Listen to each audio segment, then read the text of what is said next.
Приветствую! Сегодня хочу поделиться с вами важными нюансами, которые помогут сохранить ваш депозит как в рамках нашего проекта, так и в целом в сфере алготрейдинга и копитрейдинга. Откуда берутся большие профиты? Когда вы видите, что стратегия показала плюс 300% или плюс 1000% за год, это не обман, а математика. Все дело в сложном проценте.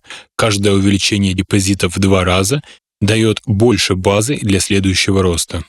Допустим, вы начали со $100, сделали первые 2 икса, у вас стало $200, второй x2 уже $400, третий — 800, четвертый — 1600, пятый — 3200. Всего 5 удвоений, и вы превратили $100 в 3200. И это не 500%, а 3100% прибыли от первоначальной суммы. Так работает эффект сложного процента. Даже умеренная, но стабильная доходность со временем дает экспоненциальный рост капитала. Это работает только если стратегия стабильно торгует в плюс и не попадает в глубокие затяжные просадки.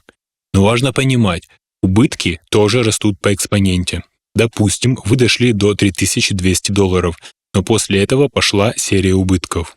Если вы потеряете 50%, останется $1600, еще минус 50, уже 800, потом 400, 200 и, наконец, снова 100. То есть 5 убытков по минус 50%, и вы вернулись в точку старта. И вот в чем главная опасность. Чтобы восстановиться после минус 50%, нужно заработать плюс 100%, а после минус 75% нужно сделать уже плюс 300%, чтобы вернуться на прежний уровень. Поэтому даже если стратегия показывает отличный рост, контроль риска критически важен. С каждым иксом растет и размер возможной просадки относительно вашего тела депозита. Важно понимать, наши алгоритмы не страдают переобучением на истории. Это значит, что они не подогнаны под прошлое, а изначально настроены на работу в реальном времени и не страдают предвзятостью. Поэтому результаты в лайве совпадают с бэктестами. Это ключ к стабильности и уверенности в результатах бэктестов.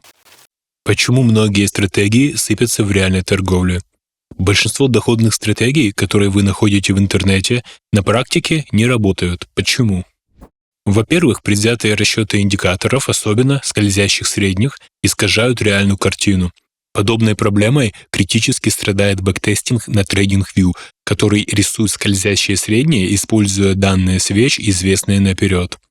А в лайве они перерисовываются в зависимости от того, как закроется свеча. Из-за этого сигналы могут пропадать и появляться уже после того, как движение цены было сформировано. Во-вторых, бэктесты часто не используют тиковые данные, а только открытие и закрытие свечей. Это особенно критично на больших таймфреймах, например, на часовике или выше. Чем старше свеча, тем больше отклонения от реальной торговли. В-третьих, авторы просто подгоняют параметры, чтобы стратегия выглядела красиво на истории, но в лайве она разваливается. Это явление называется оверфитинг. Из-за переобучения алгоритм на бэктесте показывает отличные результаты, но в лайве на дистанции просто теряет деньги.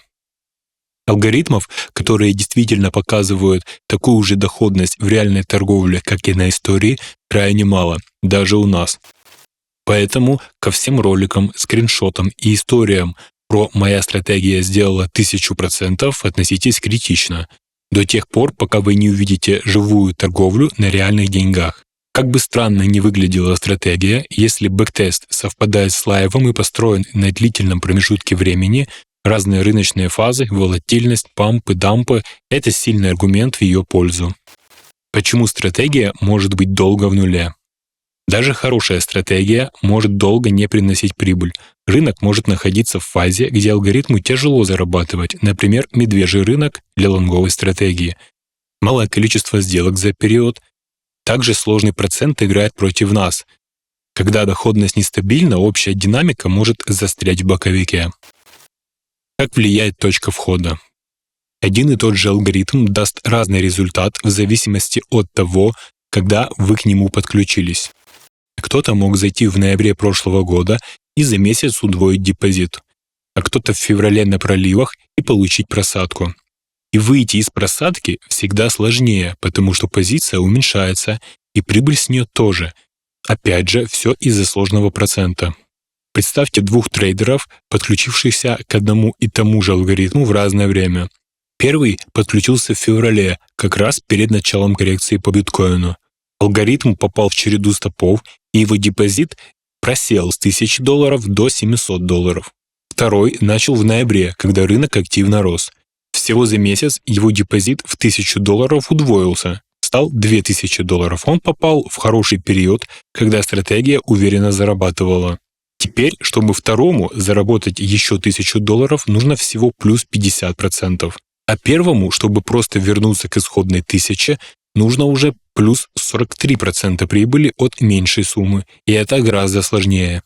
Кроме того, прибыль первого теперь считается от уменьшенного депозита, и даже если стратегия снова начнет показывать хорошие результаты, восстановление пойдет медленно.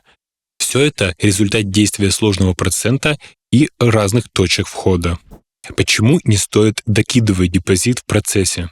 Очень частая ошибка — пополнять счет, когда вы уже в плюсе. Например, вы начали с $500, заработали плюс 20% и решили закинуть еще 500. А дальше пошла серия стопов. И что получается? Стопы по большему депозиту съедают весь профит, и вы остаетесь в минусе. Вывод. Лучше сразу определить сумму, с которой вы готовы работать, и не менять ее на эмоциях. Если стратегия сделает x2 к депозиту, снимайте часть прибыли, а лучше тело депозита целиком.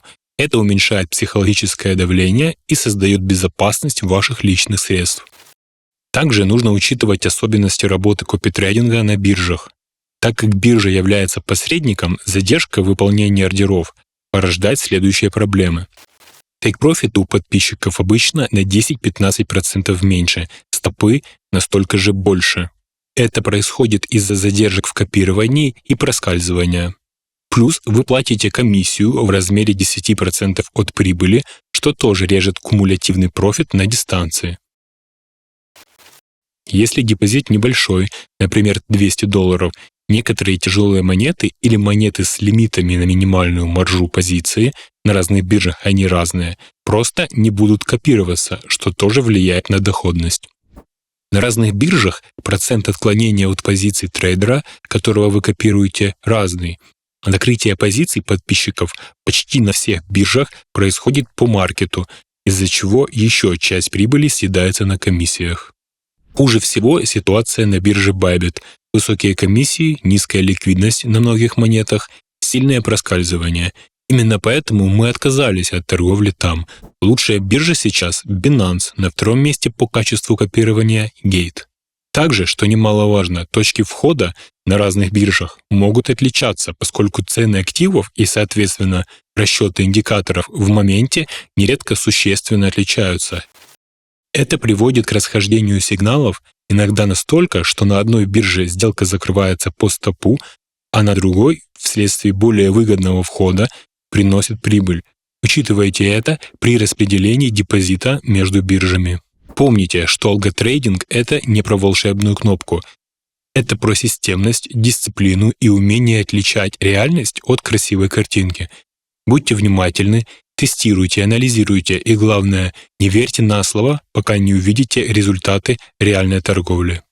Всем профитов и до встречи!